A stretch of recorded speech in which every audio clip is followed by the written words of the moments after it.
नशा निरोध दिवस की शुरुआत आज ही के दिन यानी कि 26 जून को की गई। इसकी शुरुआत संयुक्त राष्ट्र महासभा ने 7 दिसंबर 1987 को की। इसका प्रमुख उद्देश्य ये था कि युवाओं के साथ साथ हर वर्ग के लोगों को, खासतौर पर महिलाओं को मादक पदार्थों के सेवन के प्रति जागरूक किया जा सके।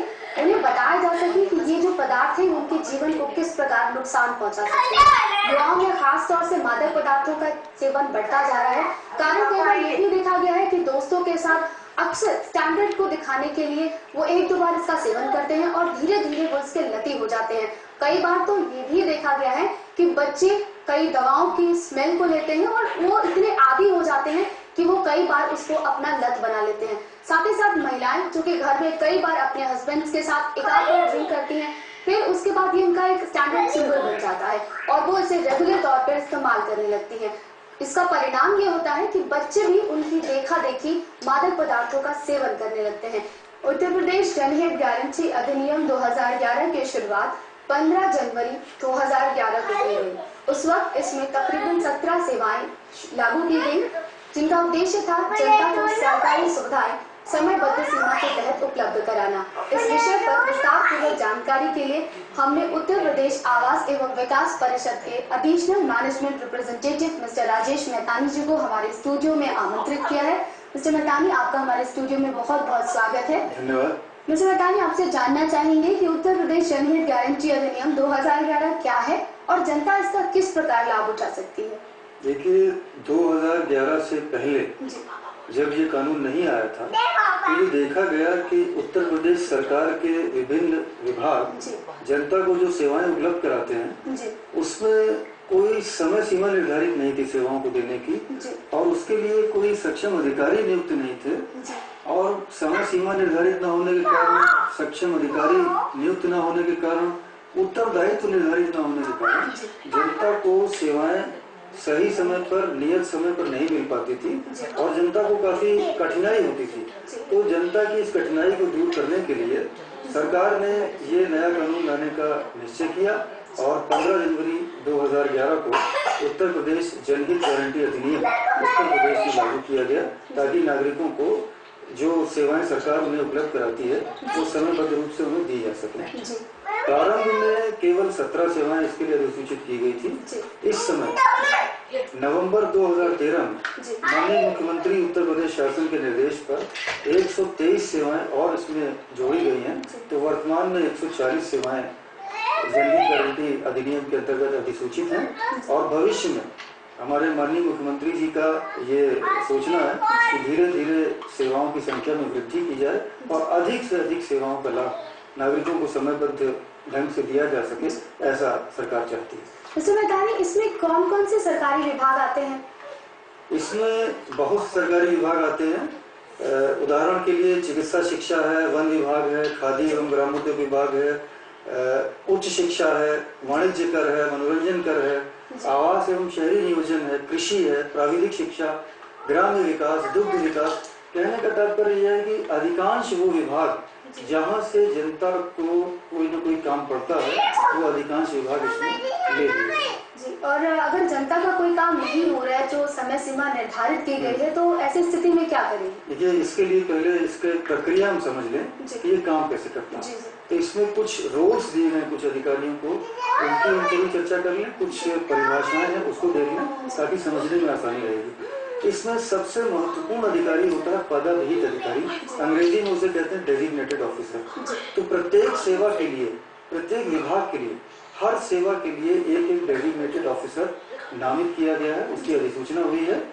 तो डेजिग्नेटेड ऑफिसर या पदाधिकृत अधिकारी का ये उत्तरदायित्व होता है कि वो आवेदन पत्र प्राप्त होने के बाद निर्धारित अवधि में जो सेवा है वो नागरिक को उपलब्ध कराए। तो पदाधिकृत अधिकारी सबसे इम्पोर्टेंट आदमी है। पात्र व्यक्ति उसे कहते हैं जो किसी विशेष सेवा के लिए पात्रता रखता है, जो उस सेवा के लिए एलिजिबल है, उसे हम एलिजिबल पर्सन या पात्र व्यक्ति कहते हैं। यदि सेवा का लाभ सही समय पर नहीं मिलता है तो नागरिक क्या करे, उसके लिए एक अपील प्रक्रिया बनाई गई। तो नागरिक अपील कहाँ करेगा, उसके लिए अधिकारी को नामित किया गया, उसे हम कहते हैं प्रथम अपील अधिकारी। तो प्रथम अपील ये अधिकारी जो है वो अपील सुनने के लिए होता है। उसकी प्रक्रिया इस प्रकार काम करती है कि पदाधिक अधिकारी का ये दायित्व है कि वो अपने कार्यालय में जो अधिसूचित सेवाएं हैं एक सहज दृश्य स्थान पर एक सूचना पट्ट पर उन सेवाओं का विवरण लगाए कि जैसे ही नागरिक कार्यालय में एंटर करे, जैसे ही नागरिक कार्यालय में आए तो वो सूचना पट्ट पर सेवाएं उसको दिखाई दे जाएं कि इस कार्यालय की ये सेवाएं उत्तर प्रदेश जनहित गारंटी अधिनियम से आच्छादित है और उन सेवाओं के साथ कौन कौन से अभिलेख संलग्न किए जाने हैं वो भी सूचना पट्ट पे होना चाहिए। उसके लिए पदाधिक अधिकारी का नाम क्या है वो लिखा होना चाहिए। यदि सही समय पर सेवा न मिले तो नागरिक अपील कहाँ करेगा, प्रथम अपील अधिकारी उसका नाम सूचना पट्ट पे होना चाहिए। प्रथम अपील का निस्तारण यदि सही समय पर नहीं होता तो सेकंड अपील कहाँ होगी, सेकंड अपील अथॉरिटी का नाम भी सूचना पट्ट पर होना चाहिए। तो जी, तो शिकायत दर्ज कराने के लिए क्या कोई ऑनलाइन सुविधा भी मुहैया कराई गई है? अभी ऑनलाइन सुविधा मुहैया नहीं है, लेकिन ऐसा कर सकते हैं कि ये अगर आपके जिले में उत्तर प्रदेश जनहित गारंटी अधिनियम का पालन सही ढंग से नहीं हो रहा है तो नागरिक संबंधित जिले को जिलाधिकारी से शिकायत कर सकते हैं। कुछ जिलों में जिलाधिकारियों ने टोल फ्री नंबर अपने बनाए हैं जिस पे नागरिक फोन करके भी इसकी शिकायत दर्ज कर सकते हैं। कुछ शहरों में कुछ जिलाधिकारियों ने ऑनलाइन व्यवस्था भी की है यहाँ पर शिकायत दर्ज किया जा सकता है। जैसे आपको बताया कि कई सरकारी विभागों को सौंपा गया है जिसका यानी कि रोजमर्रा की जिसका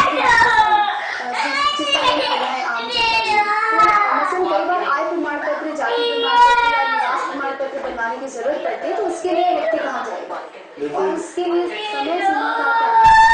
देखिए, अगर कोई व्यक्ति अपना जाति प्रमाण पत्र तो उसके लिए या पदाधिक अधिकारी है संबंधित तहसीलदार, तो नागरिक को संबंधित तहसीलदार के पास इस कार्य चाहिए। इसका फॉर्मेट भी उसी कार्यालय में मिलेगा कि एप्लीकेशन जिस फॉर्मेट की देनी है और वहीं पर सूचना पत्र पर ये भी लिखा होगा कि उस आवेदन पत्र के साथ जो अभिलेख संलग्न किए जाएंगे वो कौन कौन से हैं, तो वो सारे अभिलेख संलग्न करके नागरिक संबंधित तहसीलदार अर्थात उस सेवा के लिए निर्धारित पदाधिक अधिकारी को आवेदन करेगा और इसके लिए निर्धारित समय है 20 दिन। यदि 20 दिन में नागरिक को वो सेवा नहीं मिलती है अर्थात जाति प्रमाण पत्र नहीं मिलता है तो वो अगले 30 दिन के अंदर प्रथम अपीली अधिकारी जो इस कार्य के लिए नामित है उप जिलाधिकारी उनके पास आवेदन कर सकता है अपील के रूप में और उसकी अपील का निस्तारण अगले 30 दिन में हो जाना चाहिए। यदि उसका निस्तारण 30 दिन में नहीं होता तो वो अगले 60 दिन में संबंधित जिलाधिकारी के पास सेकंड अपील दायर कर सकता है। और अगर उसकी यानी कि जो 30 दिन के अंदर उसकी सुनवाई नहीं होती है, जो पृथक रूप से भी करता है एप्लीकेशन तो भी उसकी सुनवाई नहीं होती, तो क्या कोई ऐसी व्यवस्था है कि वो अलग से एप्लीकेशन दे सके? अलग से एप्लीकेशन देने की जरूरत क्या है, जब वो इस व्यवस्था में आ गया तो उसी व्यवस्था में आगे बढ़ना चाहिए। यदि काम नहीं हुआ है तो उससे फर्स्ट अपील करनी चाहिए। इसकी खूबसूरती ये है कि यदि संबंधित अधिकारी अपना काम समय से नहीं करता तो कानून में ये व्यवस्था की गई है कि उस पर अर्थदंड, व्यक्तिगत अर्थदंड अर्थात जो दंड उसे लगाया जाएगा वो उसके वेतन से कटेगा। और इसमें ये व्यवस्था है कि जब तक काम नहीं होगा 250 रुपये प्रतिदिन की दर से अर्थदंड लगेगा, लेकिन कम से कम अर्थदंड 500 रुपया होगा और अधिकतम सीमा अभी 5000 रुपया है। तो जितनी बार डिफॉल्ट होगा, जितनी बार वो अपना काम समय से नहीं करेगा उतनी बार उसे दंडित किया जा सकता है। तो मुझे बताइए, ये तो उससे अर्थदंड देने का प्रावधान हो गया, लेकिन जो पात्र व्यक्ति है जो विभागों के अपने चक्कर लगा रहा है, क्या उसके लिए भी कुछ ऐसा प्रावधान है? जी हाँ, इसमें ये व्यवस्था की गई है।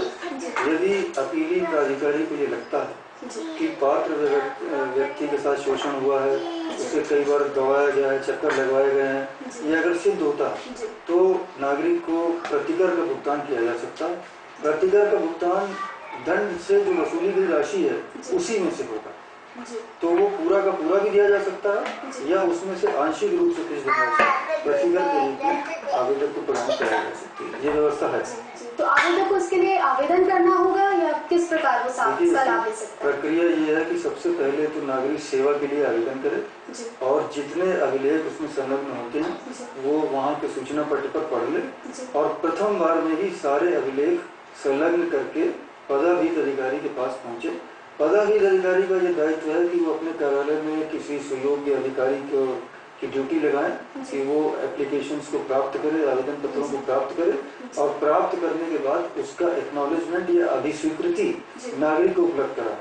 और जो व्यक्ति या जो अधिकारी जिसको ये दायित्व दिया गया है कि वो आवेदन पत्र को प्राप्त करे उनका ये भी दायित्व है कि वो आवेदन पत्र को देख लें और ये चेक कर लें प्रथम बार में ही कि सभी अभिलेख जो संलग्न किए जाने थे वो संलग्न है या नहीं। यदि सभी अभिलेख संलग्न हैं तो उसमें अंतिम समय सीमा या अंतिम तिथि उसमें अंकित कर देंगे कि इस तिथि से पूर्व आपका कार्य प्रत्येक दशा में हो जाएगा। परंतु यदि कोई अभिलेख संलग्न नहीं तो अभी स्वीकृति में लिख दिया जाएगा कि आपका ये अभिलेख संलग्न नहीं है और ऐसी दशा में अंतिम तिथि का अंकन नहीं किया जाएगा। तो नागरिक को ये चाहिए कि पहली बार में ही जितने अभिलेख संलग्न किए जाने हैं वहाँ सूचना पट पर लिखा हुआ है, सारे अभिलेख पहली बार में संलग्न कर दें तो अभी स्वीकृति में अंतिम तिथि अंकित कर दी जाएगी। यदि अंतिम तिथि तक कार्य नहीं होता, देखिए एक बात और है कि थोड़ा सा नागरिक को धैर्य रखना सीखना होगा। अंतिम तिथि तक यदि कार्य नहीं होता है तो जो उनके प्रथम वकीली अधिकारी हैं वहां पर आवेदन किया जा सकता है कि साहब मैंने इस दिनांक को आवेदन किया था, अंतिम तिथि ये थी, अभी तक मेरा कार्य नहीं हुआ है। और उसको ये भी चाहिए कि वो अभी स्वीकृति की छायाप्रति अपने आवेदन पत्र के साथ संलग्न कर दे, फिर उसकी सुनवाई होगी और वहाँ देखा जाएगा कि उसमें क्या नागरिक को प्रतिकर दिलाए जाने की आवश्यकता है और काम तो उसका होगा ही, निश्चित रूप से होगा। तो जैसे कि आपने बताया कि अगर कोई अभिलेख रह गया है वो नहीं संलग्न है तो अंतिम तिथि वहां से नहीं काउंट की जाएगी। तो अगर अभिलेख मान लीजिए 10 दिन बाद उसको ये जानकारी होती है कि अभिलेख संलग्न नहीं है उसके साथ, तो वो 10 दिन बाद उसको जानकारी मिली, 5 दिन का टाइम और लग जाता है वो सारे अभिलेख को अटैच करे, तो उसके बाद अंतिम तिथि की काउंटिंग कब से स्टार्ट होगी? नहीं, देखिए 10 दिन तक जानकारी नहीं मिलेगी ऐसा नहीं होगा। जो पदाधिकारी अधिकारी है उनका दायित्व है कि जिस समय आवेदक आया है उसी समय उसको बताएंगे, उसी समय उसे बताएंगे कि आपका ये अभिलेख संलग्न नहीं, लिखित में उसको लिख करके देंगे और फिर नागरिक जब आएगा जिस दिन सारे अभिलेख लगा करके उस दिन से उसकी गणना प्रारंभ हो जाएगी।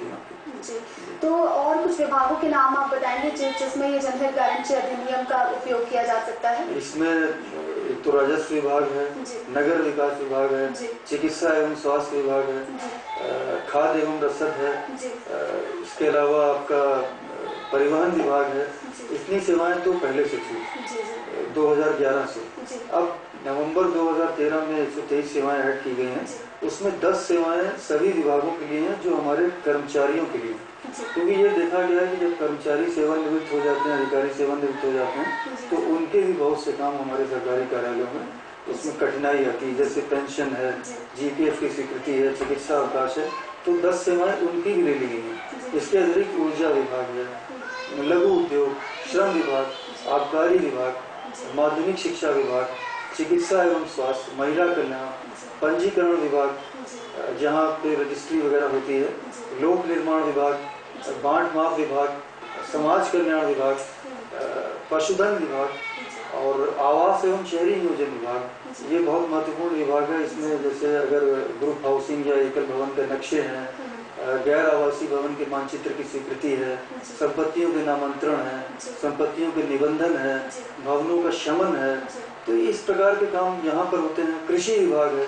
जिसमें उर्वरक विक्रय प्राधिकार पत्र जारी करने पर निर्णय होता है। प्राविधिक शिक्षा विभाग है, ग्राम्य विकास, दुग्ध विकास, उद्यान विभाग, चिकित्सा शिक्षा, वन विभाग, खाद्य एवं ग्रामोद्योग विभाग, उच्च शिक्षा विभाग, वाणिज्य कर विभाग, मनोरंजन कर विभाग, गृह विभाग, पुलिस विभाग जहाँ से अक्सर नागरिकों को बहुत से काम करते हैं, वहाँ की काफी सेवाएं हैं। तो इतने विभाग अभी तक लिए गए हैं, भविष्य में और विभागों को भी इसमें जोड़ने की प्लानिंग है। जी, फिलहाल रोजमर्रा की जरूरतें और एजुकेशन और चिकित्सा इन सारी चीजों को इस योजना में शामिल किया गया है। आपसे जानना चाहूंगी कि आवास एवं विकास परिषद में जैसे आम जनता को अक्सर नक्शे का बहुत ज्यादा दिक्कतें आती है नक्शा पास करवाने में, बनवाने में, तो उसके लिए क्या समय सीमा निर्धारित की गई है? देखिए, आवासीय भवन मानचित्र जो है वो 2 प्रकार का होता है, एक ग्रुप हाउसिंग होता है और दूसरा एकल भवन। ग्रुप हाउसिंग के लिए जब नागरिक नक्शा जमा करता है, मानचित्र जब हमारे जमा कर देता है तो 60 दिन की समय सीमा दी गई है कि 60 दिन के भीतर उसका नक्शा पास हो जाना चाहिए और यदि पास होने योग्य नहीं है तो उसे निरस्त कर देना चाहिए। यदि 60 दिन में कार्य नहीं होता है तो फिर उसका जो हमारे प्रथम अपीली अधिकारी हैं वहाँ आवेदन किया जा सकता है अगले 30 दिन के भीतर, और उसकी अपील का निर्णय 30 दिन के भीतर हो जाना चाहिए। यदि वहाँ से भी कार्य ना हो तो सेकेंड अपील और उसका निस्तारण पत्र। यदि फिर भी नक्शा पास नहीं होता है तो जो सेकंड एपीलेट अथॉरिटी है उनको ये अधिकार होता है कि वो पदाधिक अधिकारी पर और प्रथम अपीली अधिकारी पर दोनों को दंडित किया जा सकता है। और इसी प्रकार से जो एकल भवन है उसका जो मानचित्र है वो 30 दिन में स्वीकृत हो जाना चाहिए। तो इसमें भी क्या पात्र व्यक्ति को मुआवजे का कोई प्रक्रिया है? जी हाँ, यदि उसको सही समय से सेवा नहीं मिलती है और ये लगता है कि नागरिक को जिस समय की सेवा मिलनी चाहिए नहीं मिलती है, तो जो हमारे द्वितीय अपीली प्राधिकारी हैं उनको ये अधिकार है कि वो 2 काम कर सकते हैं। एक तो पदाधिक अधिकारी को दंडित कर सकते हैं, जिसके लिए मैंने पहले भी से कहा कि न्यूनतम धनराशि दंड की 500 रुपये है और अधिकतम 5000 रुपये है। और इसी दूसरी चीज वो आवेदक को प्रतिकर का भुगतान भी करवा सकते हैं, जिसे हर्जाना भी कहते हैं, उसका भुगतान भी किया जा सकता है। जी, तो निरस्त करने की सूचना भी व्यक्ति को लिखित तौर पे दी जाती है? जी हाँ, बिल्कुल लिखित तौर पे। तो सब तरीके से जैसे वहाँ पे पता चल जाता है कि कौन से कहाँ पर क्या कमी है, लिखित तौर पे राजस्व विभाग में जैसे दी जाती है वैसे ही आवासन विकास परिषद में भी दी जाती है? जी हाँ, बिल्कुल लिखित में दिया जाता है। पूरी प्रक्रिया जो भी निर्णय होता है वो एक तो नागरिक के सामने होता है, खुली कार्रवाई में निर्णय होता है, पूरी व्यवस्था हमारी बिल्कुल पारदर्शी है और उसको लिखित में भी सूचित किया जाता है। जी, वैसे बताइए, आपने बताया कि प्राविधिक शिक्षा के क्षेत्र में भी ये सुविधा मुहैया कराई गई है, तो आपसे जानना चाहूंगी कि वहाँ पर इसकी समय सीमा क्या निर्धारित है और वहाँ किस प्रकार ये काम करते हैं? देखिए, प्राविधिक शिक्षा की कुछ एक्टिविटीज हैं जो कि इसमें ली गई हैं, वो मैं आपको बताता हूँ कौन कौन सी एक्टिविटीज हैं। एक तो ये है कि सरकार से सहायता प्राप्त पॉलिटेक्निक संस्थाओं में कार्यरत शिक्षक और शिक्षणेतर कर्मचारियों को देय पेंशन, ग्रेच्युटी या अन्य देयों के भुगतान करना है, तो ये 60 दिन में हो जाना चाहिए।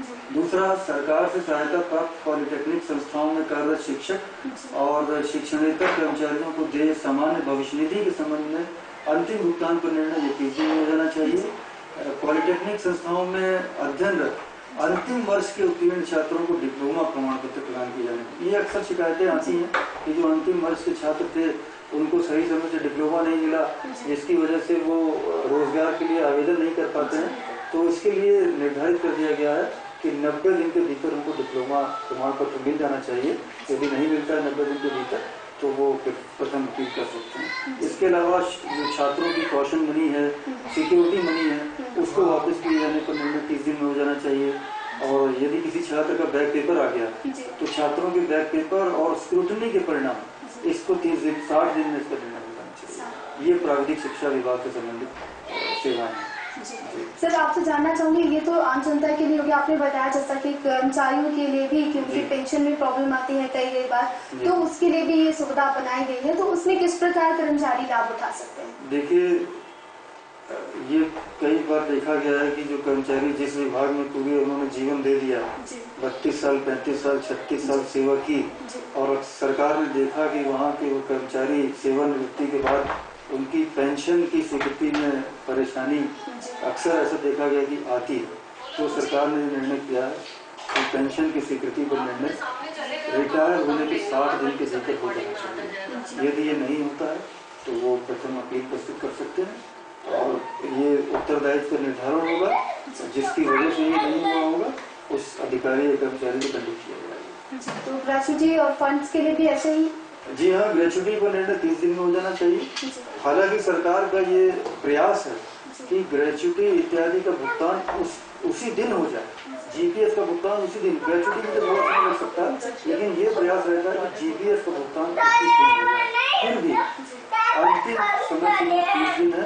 यदि 30 दिन में भुगतान नहीं होता है तो फिर जो सेवानिवृत्त कर्मचारी है वो प्रथम अपील कर सकता है और उत्तरदायित्व का निर्धारण होने पर संबंधित अधिकारी को निश्चित रूप से दंडित किया जाएगा। तो ग्रेच्युटी की बात आपने की, थोड़ा वक्त लग सकता है, तो उसके लिए कुछ निर्धारण हो सकते हैं? ग्रेच्युटी पर थोड़ा सा समय क्योंकि लगता है उसमें जो प्रक्रिया है वो जरा लंबी होती है, इसलिए उसको थोड़ा समय लग जाता है। समय थोड़ी ज्यादा रखा गया है, तो समय 90 दिन रखा गया है। जी, तो उसमें भी वही प्रक्रिया लागू होती है? जी, वैसे ही प्रथम अपील अधिकारी को एप्लीकेशन दी जा सकती है और उसका और इसमें मजे की बात यह है कि केवल पदाधिक अधिकारी को भी दंडित किए जाने के बाद जो प्रथम अपीली अधिकारी है उसे भी दंडित किया जा सकता है।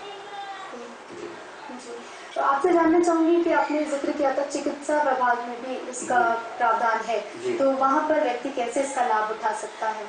चिकित्सा विभाग की कुछ सेवाएं हैं। एक तो जैसे चिकित्सा शिक्षा विभाग है, उसकी भी कुछ सेवाएं हैं, जैसे मेडिको लीगल सर्टिफिकेट, तो इसके लिए 3 दिन में ये हो जाना चाहिए मुझे। और अगर death certificate for people dying in the hospital, अगर कोई अस्पताल में किसी को मृत्यु हो जाती है तो वो डेथ सर्टिफिकेट आयु तो आवेदन पत्र देने के 30 दिन के भीतर इसका निस्तारण होना चाहिए। यदि किसी की बीमारी और आरोग्यता पर अगर इस पर सर्टिफिकेट चाहिए तो वो 30 दिन में होना चाहिए। और यदि कोई अपना नर्सिंग होम का पंजीकरण कराना चाहता है तो इसके लिए 90 दिन के समय है।